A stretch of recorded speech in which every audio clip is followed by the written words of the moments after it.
For the longest time now, Logitech has had a complete monopoly over the webcam marketplace. And if you're into creating videos on YouTube or streaming on Twitch or to any other platform, then you likely have one of their webcams to put your face cam in the corner of the video or to fill up the screen. And for most people, I would assume that you probably have something like this, which is a C920. This has been out for many years now and is still probably the most popular webcam of choice, supporting 1080p, 30 FPS video in pretty decent quality. If not, then you likely have the older brother to the C920, which is the Logitech Brio, which isn't a camera that I've used, but recently Logitech has actually come out with a new camera, which is the StreamCam, and it features some pretty interesting features, which I'm going to cover today in this quick review of the camera, and hopefully towards the end it gives you an idea of whether or not you should be looking to buy this as your new camera for creating content on YouTube or streaming. The main things I want to cover today are the pros of the StreamCam, a lot of the things that it does right, and then also some of the cons, the things that it's missing, or just features that honestly don't need to have been put into this webcam, things that you're basically paying money for that you're never going to use, and potentially reasons why either sticking with a C920 that you might already have or going for the other camera at a similar price point, the Brio to the StreamCam, might be a better idea than picking up this new camera. So let's quickly start off with a specs comparison so you can get an idea of where each webcam sits in terms of what you're actually getting from it. So if we start at the bottom with the C920, it's up to 1080p and it supports 30 FPS at 1080p. And honestly, lacking that 60 FPS is quite a big issue for a lot of people because they want that smooth camera.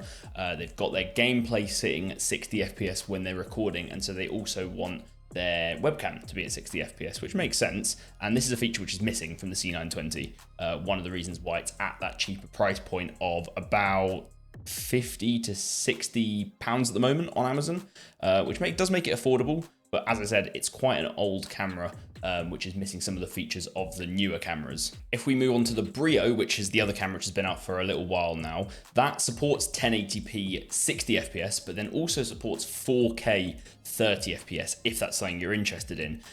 For me, having that super high resolution of 4K isn't that important. A lot of people think that having a super high resolution means that that's going to give you the really sharp image, even if you downscale it to 1080p, which most people will be doing for making content for YouTube or for streaming, where you're typically only outputting to 1080p, potentially 2K for YouTube. But actually, just having a bigger resolution doesn't necessarily mean a sharper, better quality image. That actually comes from the sensor, the lens on the camera, which typically for webcams aren't that great because you've got such a small package in comparison to something like a DSLR connected through a cam link.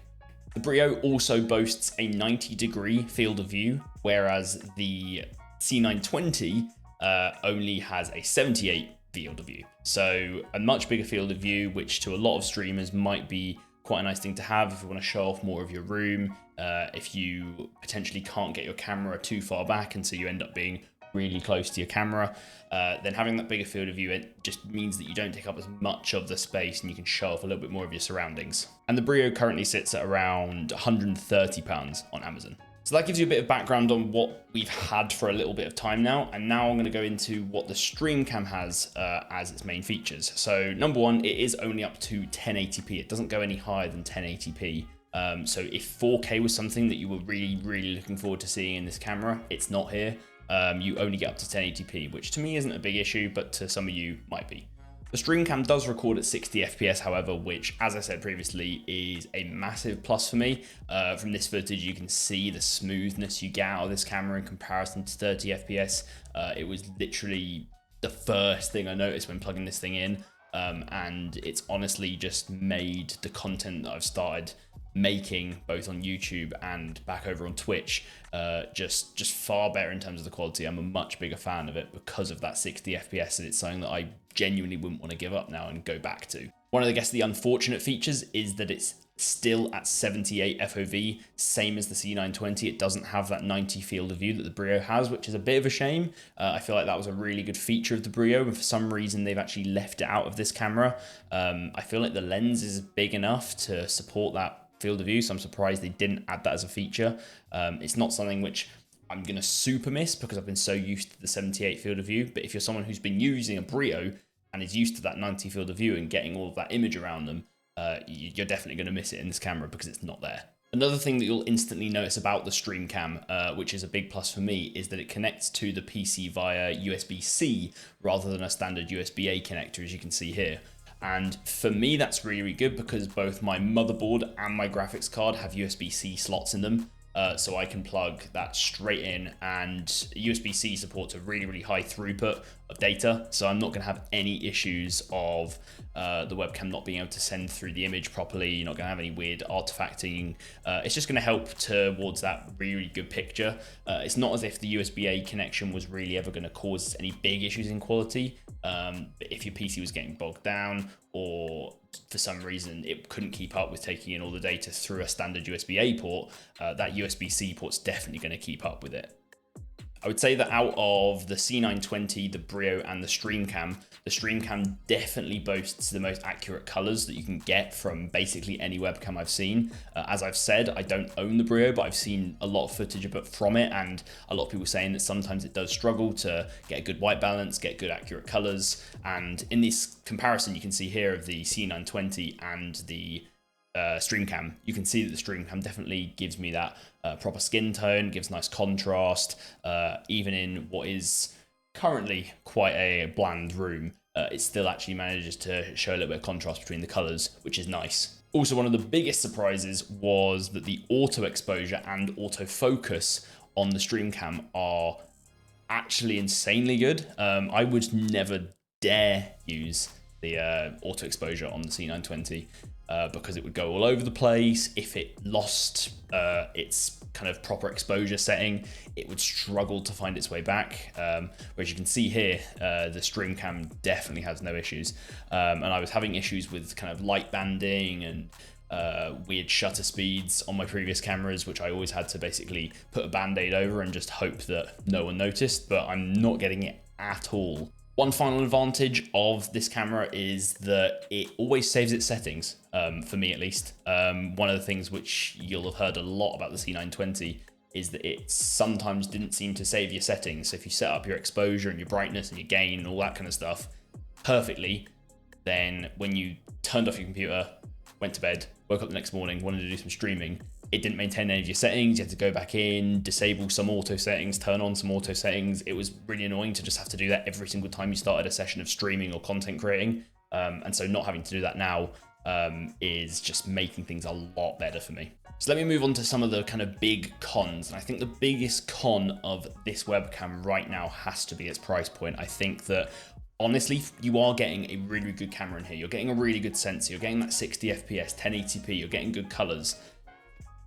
But it's sitting at equal to or even sometimes higher than the Brio. And I know the Brio had some of its problems that I've talked about, but the fact that the Brio can do 4K and can give you that massive field of view, and that it's sometimes cheaper than the StreamCam just doesn't make sense to me. It would make more sense for the StreamCam to come in at a price point potentially between the C920 and the Brio. So as I said, the C920 is sitting at about 50 to 60 pounds on Amazon, and the Brio is currently at around 130, 140.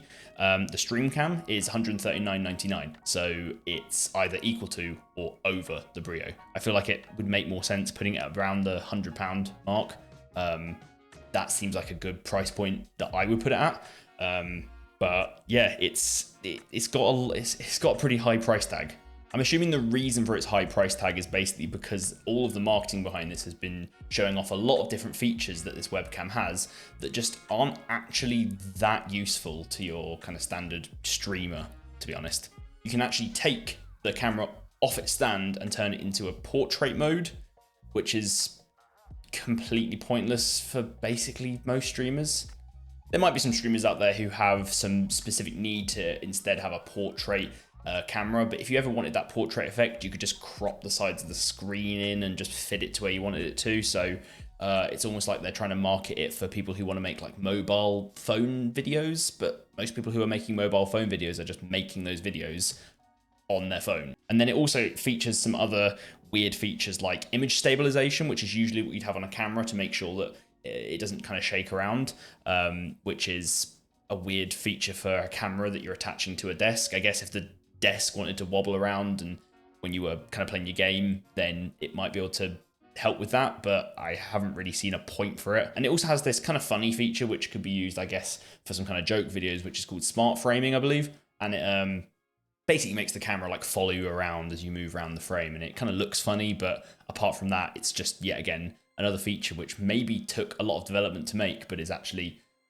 just kind of useless. The final and biggest feature that I just don't understand why they would put so much into it is the microphone on the webcam. You can actually see around the lens you've got what is probably quite a nice mic for a webcam, but anyone who's making content for YouTube or Twitch streaming or really doing anything with a webcam like this, they're likely going to have some sort of external mic. They're going to have some sort of XLR mic if they've got the money for it, or they're going to have a cheaper USB mic or even a headset mic. And genuinely, all three of those are going to give you still better quality than the nice big mic on the StreamCam. So just a bit of a waste of money in that regard.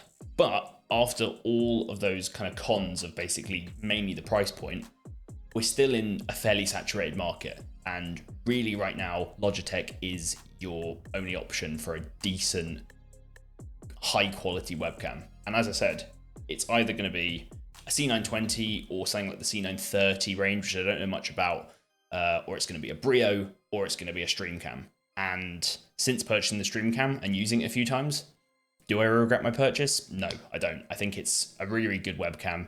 Yes, potentially a little bit too pricey, but if you're really interested in getting into content creation, then I think this is a great camera for you. I think if you're really, really looking for a bigger shot, go for a Brio. And if you're just starting off and you don't have as much money to use, then go for a C920, because it's still a great webcam. Yes, it's 30 FPS, but it's going to get you decent quality, and it's less than half the price of a StreamCam. If you have the money to go down the DSLR cam link route, then go for that, because you can get some incredible quality out of that. I've seen from other people. It's not something I really can afford myself at the moment, maybe down the line. But anyway, this has been 4 Dave here. Hopefully you have enjoyed this review. If you have, leave a comment below, leave a like, and I'll hopefully be posting a decent amount again soon. I'm in my new place, got a new setup, and I think I'm ready to roll and get some good content out for you guys. So thanks very much for watching, and I will see you guys in my next video. Bye bye.